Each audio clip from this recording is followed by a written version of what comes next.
क्योंकि आज बहनों का ही दिन है। तो सबसे पहले नमस्कार बहनों को ही है। तो कैसे हो आप लोग सभी? आई होप कि आप लोग अच्छे होंगे, स्वस्थ होंगे और अपनी अपनी लाइफ में सब लोग मस्त होंगे। मैं भी यहाँ पे ठीक ठाक हूँ। तो सभी बहनों को एक बार मेरी तरफ से तीज की ढेर सारी शुभकामनाएं, तीज की बहुत सारी बधाई, क्योंकि आज तीज के दिन का ही ये वीडियो है। तो ये मैं सुबह सुबह ना उठ गई थी और उठने के बाद आज क्या होता है ना कि आज के दिन ना सुबह से ही हम लोग को मतलब होता है ना कि पैर रंगना, हाथ नेल पेंट लगाना, थोड़ा सा जूड़ा बनाना, ये सब ना थोड़ा सा ज़्यादा मन में चलते रहता है। ऐसे जूड़ा बनाएंगे, ऐसे रेडी होंगे। पहले से हम लोग ना बहुत सारे चीज़ ना मतलब मन में अनुमान लगा के रखते हैं तीज के लिए, क्योंकि मतलब तीज हो गया, वर सावित्री पूजा हो गया, करवा चौथ हो गया, यही सब 3-4 चीज़ें हैं जिसमें हम लोग दुल्हन की तरह रेडी होते हैं। तो मैं बैठ के बाहर ही बैठ के नेल पेंट लगा ली थी और सारे काम सब ना मैं रात को ही कर ली थी। और ये दोपहर का वीडियो है जो कि अभी देख रहे हो आप। तो सब लोग खाना पीना खा लिए थे, हम और मम्मी फास्टिंग में ही है। तो सारे जो भी जितने भी बर्तन थे ना, नेल पेंट लगाने के बाद मैं आ गई थी यहाँ पे बर्तन धोने के लिए। और मेरे ध्यान में बिल्कुल भी नहीं था कि नेल पेंट लगाने के बाद तुरंत बर्तन अगर धोऊंगी तो सारा नेल पेंट मेरा हट जाएगा। और एक हाथ का मेरा सारा सही में नेल पेंट हट गया था। मुझे बहुत लगा कि अभी तुरंत लगाई और तुरंत में ही मिट गया, लेकिन फिर भी होता है ना कि चलो काम तो मेरा हो गया कंप्लीट। और इधर मेरे हस्बैंड आ चुके थे। तो अब मेरे हस्बैंड पहुँचे थे तीज के दिन ही पहुँचे। और यहाँ पे ये ना लेके आए थे मिठाई। मिठाई परी को बहुत ज़्यादा पसंद है। तो यहाँ पे परी को ना लाल और मतलब मतलब मेरे हस्बैंड हम लोग के ससुराल में कच्चा और पक्का कहा जाता है। तो यही मेरे माइंड में चल रहा था। तो काला वाला और उजला वाला लेके आए थे। तो परी को ना उजला वाला तो मैं कभी भी खाते हुए नहीं देखी थी। फर्स्ट बार उसको ना उजला वाला इसमें काला जामुन है। तो यहाँ पे परी यहाँ पे खड़ी है कि मम्मा मुझे जल्दी से निकाल के दो, जल्दी से निकाल के दो। काला जामुन नहीं, कौन वाला खाएगी बताओ? ये आपका नहीं बनाया ना? और आपका नहीं बनाया? और मम्मा ये वाला भी नहीं, ये वाला कितना कष्ट तोड़ दूं? नहीं, ऐसे वाला आपको दे दो। चम्मच बिना चम्मच आई रे गवार मीडियम इधर खा के जब पूरा रस चूस जाएगा इधर। और उसके बाद यहाँ मैं रेडी हो चुकी हूँ तीज के लिए। तो अभी तो मैं लुक ना अपना दिखाऊंगी 5 मिनट में। पहले सबसे पहले मैं तैयार होकर ना तुलसी माता के पास पहुँच गई थी तुलसी तोड़ने के लिए, क्योंकि अगर तुलसी मतलब और लेट हो जाता ना, अभी 9 बज चुका है। और परी को मैं साथ में लेके गई थी। तो परी भी बोल रही थी मम्मा मैं भी तोड़ दूंगी। तो सबसे पहले मैंने यहाँ पे चप्पल अपना उतार लिया है, क्योंकि अगर फूल भगवान जी को चढ़ाने के लिए मैं तोड़ती हूँ तो चप्पल उतार के तोड़ती हूँ। या तो आप मतलब तुलसी जी तोड़ते हो तो फिर चप्पल खोल के ही तोड़ना चाहिए, चप्पल पहन के कभी भी नहीं तोड़ना चाहिए। तो मैंने चप्पल उतार लिया है, परी ने भी चप्पल उतार लिया है। और यहाँ ताली परी बजा के तुलसी माता को, अगर रात में तुलसी जी अगर तोड़ रहे हो तो सबसे पहले आप ना हाथ से ताली बजा लो, उसके बाद ही तुलसी जी को तोड़ा करो। तो यहाँ पे ताली परी बजा ली है। उसके बाद हम लोग 7-8 तुलसी पत्ता तोड़ लिए थे, क्योंकि मतलब वहाँ पे होता है ना चढ़ाने के लिए होता है, किसी भी चीज़ में ना तुलसी का पत्ता अगर रख देते हो ना प्रसाद में तो वो शुद्ध हो जाता है, भगवान को भोग लग जाता है। तो और यहाँ पे मेरी लहठी जो आप देख रहे हो ये कैसा लग रहा है आप लोग बताना। मैं ये लहठी ना फर्स्ट बार पहनी हूँ इतना भर हाथ का, क्योंकि ये तीज के लिए ही मैंने लिया था। वहाँ पे जब सहरसा गई थी ना तो सहरसा से मैंने तीज के लिए ही लिया था। और मम्मी के लिए भी लहठी लाई थी, तो मम्मी तीज में पहनने वाली थी लेकिन नहीं पहनी। मम्मी का कहना है ना कि छठ उठ होगा तो फिर पहनेंगे, भर हाथ वाला अच्छा लगेगा। फिर यहाँ पे थोड़े बहुत जो फूल थे ना वो भी 9 बजे रात में हम लोग तोड़ लिए थे। सुबह वाले जो फूल थे ना वो हल्का हल्का मुरझाया हुआ जैसा हो जाता है। और अभी थोड़े से तोड़ लेते हैं। पंडित जी आने वाले थे 9 बजे, 8 ही बजे बोले थे, 8-9 बजे बोले थे, लेकिन टाइम होते होते ना 9:30 बज चुका है, लेकिन अभी तक पंडित जी का कोई नामो निशान नहीं है। और ना अब मतलब अब की साल से ना हम लोग दिन में ही करेंगे, रात को करने से ना बहुत मतलब लगता है कि बहुत ज़्यादा टाइम ना चला जाता है बैठे बैठे इंतज़ार में। और ये रहा मेरा फाइनल लुक जो कि सिंपल ही है। तो मैंने इस बार कुछ भी नया नहीं लिया था, कुछ भी नया नहीं लिया था, सिर्फ चूड़ी को छोड़ के, लहठी को छोड़ के। तो लहठी ना नया तो मुझे लेना ही था, क्योंकि ना मेरे पास लहठी था, लेकिन जिस हिसाब से मैं सोच रही ना भर हाथ वाला लहठी वो नहीं था, तो वो मुझे लेना ही था। तो मैंने सिर्फ लहठी लिया, साड़ी मेरे पास पहले से ही था और गला का सेट सब मैंने पहले वाला ही वियर कर लिया है। तो कैसा मेरा लुक लग रहा था आप लोग कमेंट करके ज़रूर बताना, सारी बहन लोग। और आप लोग सब लोग कैसे रेडी हुए थे, और रेडी मतलब तीज में लहंगा पहने थे या साड़ी पहने थे, आप लोग भी अपने बारे में बताना। आप लोग भी अपने बारे में बताओगे ना, मुझे भी अपने बारे में कुछ कुछ बातें शेयर करने में बहुत अच्छा लगेगा। तो यहाँ पे तीज के लिए जो दान वाला सामान है वो मैं आपको दिखा दे रही हूँ। तो ये दौरा, एक दौरा मम्मी का है दान वाला, एक दौरा मेरा है।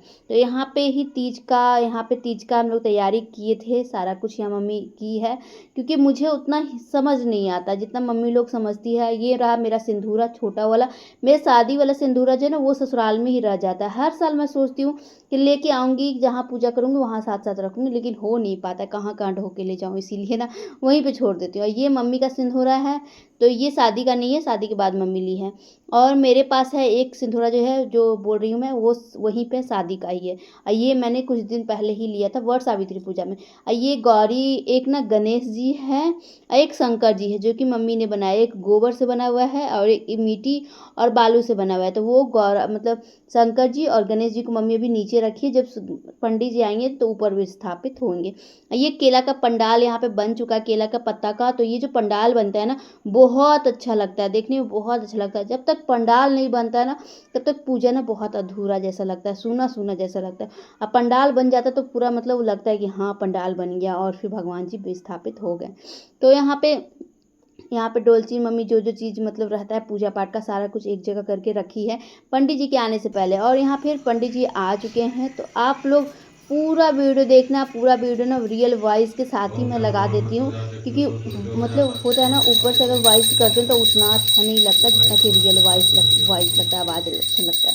तो आप लोग पूरा वीडियो कंप्लीट प्लीज़ ज़रूर करना, आप लोग को अच्छा लगेगा। और हम लोग में कैसे पूजा पाठ होता है ये भी आप लोग को अच्छे तरीके से समझ में आएगा। अगर आप लोग में भी ऐसे होता है ना तो आप लोग भी बताना कि हाँ दीदी हम लोग में भी ऐसे ही होता है, प्लीज़, ठीक है। देवाय परमात्मने प्राहिमं दियादीपं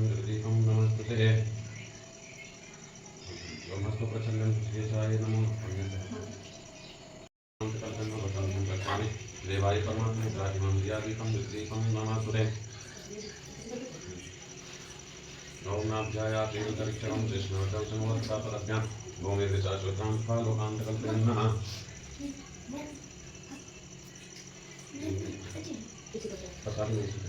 ओम ताम्बूलं पुंगित्वं नागलेशं वेदादिसंवेद्यं ताम्बूलं कीर्तिताम् ओम आत्मन्यं जलं समर्पयामि ओम आत्मन्यं जलं समर्पयामि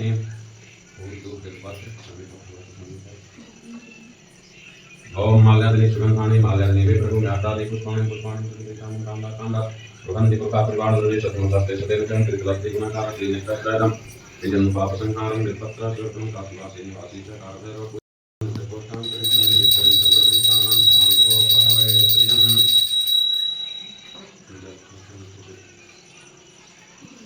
ओम नैवेद्यांते आत्मन्यं जलं समर्पयामि ओम नैवेद्यांते आत्मन्यं जलं समर्पयामि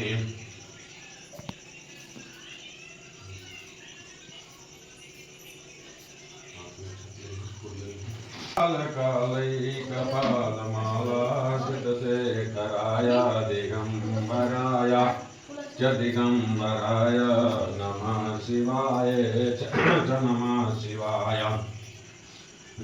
नमः शिवाय नमस्ते ब्रह्मचार्य जगदात्रि नमो नमः।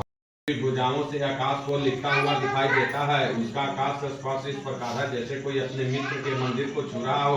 वह बर्फ से ढका रहता है तथा गंगा नदी के ध्वनि से सदा सभ्यमान रहता है। हे पार्वती, तुमने बाल्यावस्था में 12 वर्ष तक कठोर तप किया, अधोमुख होकर केवल धूम्रपान किया, फिर 64 वर्ष तक पक्के पत्ते खाए। माघ के महीने में तुमने जल में खड़ी होकर तप किया और वैशाख में अग्नि का सेवन किया। सावन में अन्न पान त्याग करके एकदम बाहर मैदान में जाकर तुम तप किया।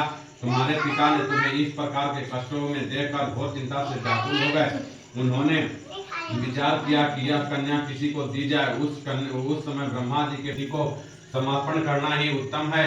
संसार में ब्रह्मा, इंद्र, शंकर इत्यादि देवताओं में वासुदेव श्रेष्ठ माने जाते हैं, उन्हें अपनी कन्या ही देना उत्तम है। मेरी तो यही सहमति है। हिमान बोले कि हे देवाधिदेव वासुदेव, यदि स्वयं ही जब उस गुफा में प्रवेश किया, फिर खाना पीना त्याग करके वहां तुमने मेरा पार्वती युक्त बालू लिंग का स्थापित किया। उस दिन भादो मास के शुक्ल पक्ष की तृतीया तिथि थी, साथ में हस्त नक्षत्र था। मेरी पूजा याचना आपने बड़े प्रेम से आरंभ की, बाजों तथा गीतों के साथ रात्रि को जागरण किया। इस प्रकार तुम्हारा परम श्रेष्ठ व्रत हुआ। उसी व्रत के प्रभाव से मेरा आसन मिल गया। काल हुआ तब तुमने मेरे मूर्ति को नदी में विसर्जित किया। फिर अपनी सखी के साथ वन में पर्याप्त कंद मूल फल से तुमने पारण किया। हे सुंदरी, उसी स्थान पर तुम सखी के साथ सो गई। इधर हिमालय राज पिता भी तुम्हारे उस वन में पहुंचे और नदी के किनारे दो कन्याओं को सोता हुआ देखकर पहचान लिया। फिर तो तुम्हें गोद में उठाकर रोते रोते तुमसे कहने लगे कि हे पुत्री, सिंह, व्याघ्र आदि पशुओं से परिपूर्ण इस घोर वन में तुम क्यों आई? तब श्री पार्वती जी बोली कि हे पिताजी सुनिए, आप मुझे भगवान विष्णु को देना चाहते थे। आपकी यह बात मुझे अच्छी न लगी, इससे मैं वन में चली आई। यदि आप मेरा विवाह शंकर भगवान के साथ करें तो मैं घर चलूंगी, नहीं तो यहीं रहना मैंने निश्चय कर लिया है। तब तुम्हारे पिता ने कहा कि एवं मस्तु, मैं शंकर जी के साथ ही तुम्हारा विवाह करूंगा। उनके ऐसा करने पर तुम घर आई। तब तुम्हारे पिता ने विवाह विधि से मुझको तुझे अर्पित किया। हे पार्वती, यह उसी व्रत का प्रभाव है जिससे तुम्हारे सौभाग्य की वृद्धि हो गई। अभी तक इस व्रत के खंडे का व्रत कथा समाप्त। प्रेम से बोले शंकर भगवान की जय।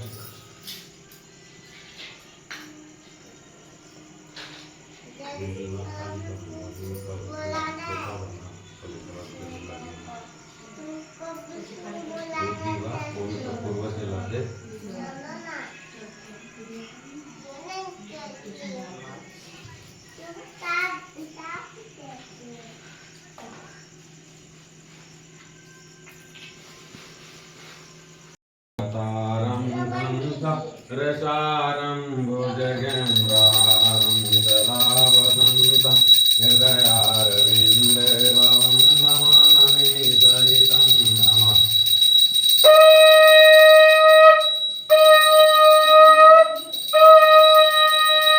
ॐ जय शिव ओंकार मन भज शिव ओंकार ब्रह्मा विष्णु सदा शिव ब्रह्मा विष्णु सदा शिवाय अर्धांगीधारा। ओम हर हर महादेव कानन चतुरानन पंचानन जय हो बाबा पंचानन राजे हंसासन गरुरासन हंसासन गरुरासन विषवाहन सागे। ओम हर हर हर महादेव जोय भुजचार